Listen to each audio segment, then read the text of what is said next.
When Jesus had finished saying all these things, he said to his disciples, "As you know, the Passover is 2 days away, and the Son of Man will be handed over to be crucified." Then the chief priests and the elders of the people assembled in the palace of the high priest, whose name was Caiaphas, and they plotted to arrest Jesus in some sly way and kill him. Stopped. But not during the festival, they said, or there may be a riot among the people. While Jesus was in Bethany in the home of Simon the leper, a woman came to him with an alabaster jar of very expensive perfume, which she poured on his head as he was reclining at the table.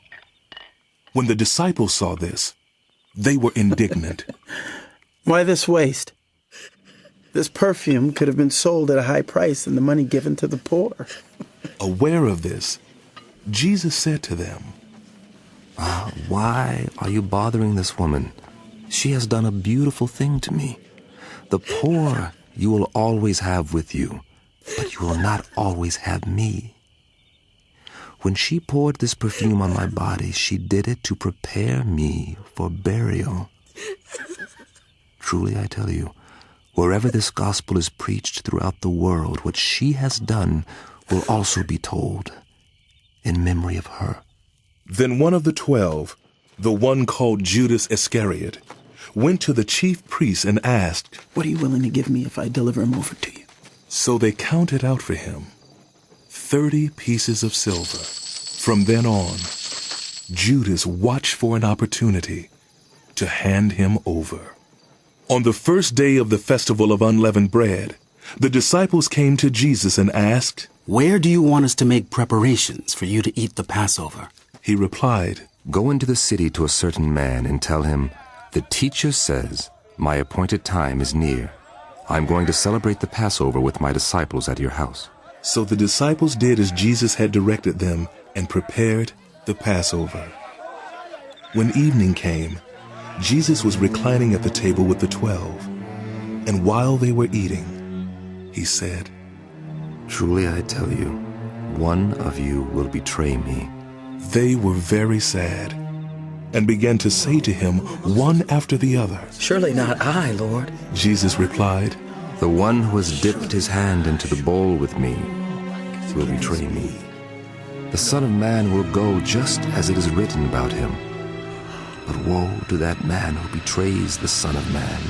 It would be better for him if he had not been born." Then Judas, the one who would betray him, said, "Surely not I, Rabbi." Jesus answered, "Well, you have said so."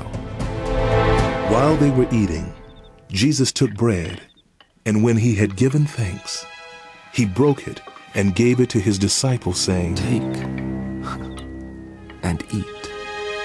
This is my body." Then he took the cup, and when he had given thanks, he gave it to them, saying, "Drink from it, all of you. This is my blood of the covenant, which is poured out for many for the forgiveness of sins. I tell you, I will not drink of this fruit of the vine from now on until that day, when I drink it new with you in my Father's kingdom." When they had sung a hymn, they went out to the Mount of Olives.